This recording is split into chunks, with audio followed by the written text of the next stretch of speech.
नमस्कार दोस्तों। आज हम आपसे ऐसे पक्षी के बारे में बातें करेंगे जिसको आपने सिर्फ दंत कथाओं में ही पढ़ा होगा, जिसका नाम है फिनिक्स। फिनिक्स एक ऐसा पक्षी है जिसको हम अमर पक्षी के नाम से भी जानते हैं।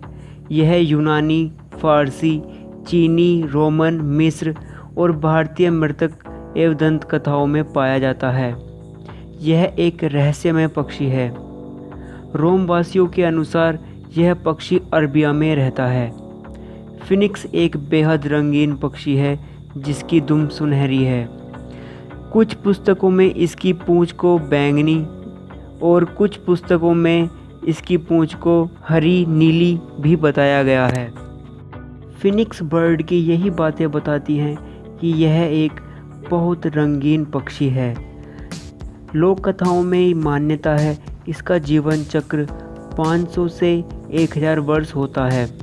अपने जीवन के अंत में यह खुद को लकड़ियों व टहनियों का घोंसला बनाकर स्वयं उसमें जलकर अपनी हत्या कर लेता है। घोंसला और पक्षी दोनों जलकर राख बन जाते हैं और फिर इसी राख में से नया फिनिक्स बर्ड जन्म लेता है। इस नए जन्मे फिनिक्स का जीवन काल पुराने फिनिक्स जितना ही होता है।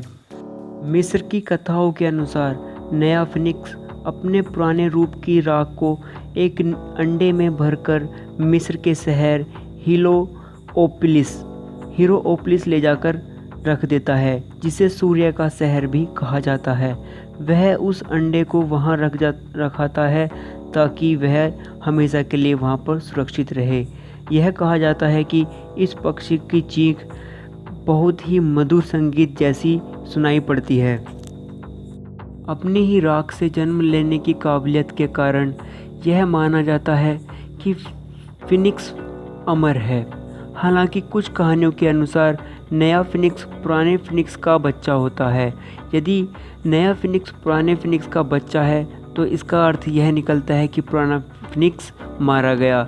लेकिन कुछ के अनुसार यह कहा जाता है कि फिनिक्स वापस अपनी राख से जन्म लेता है और उसको पुरानी बातें याद रहती हैं। इस तरह से फिनिक्स कभी नहीं मर सकता। कुछ कहानियों में तो यहाँ तक भी मान्यता है कि फिनिक्स इंसानी रूप भी धारण कर सकता है। इसी के साथ मैं आपका दोस्त आपसे विदा लेता हूँ। दोस्तों, यदि आपको यह वीडियो अच्छा लगा हो तो प्लीज़ मेरा मनोबल बढ़ाने के लिए इस वीडियो को लाइक करें।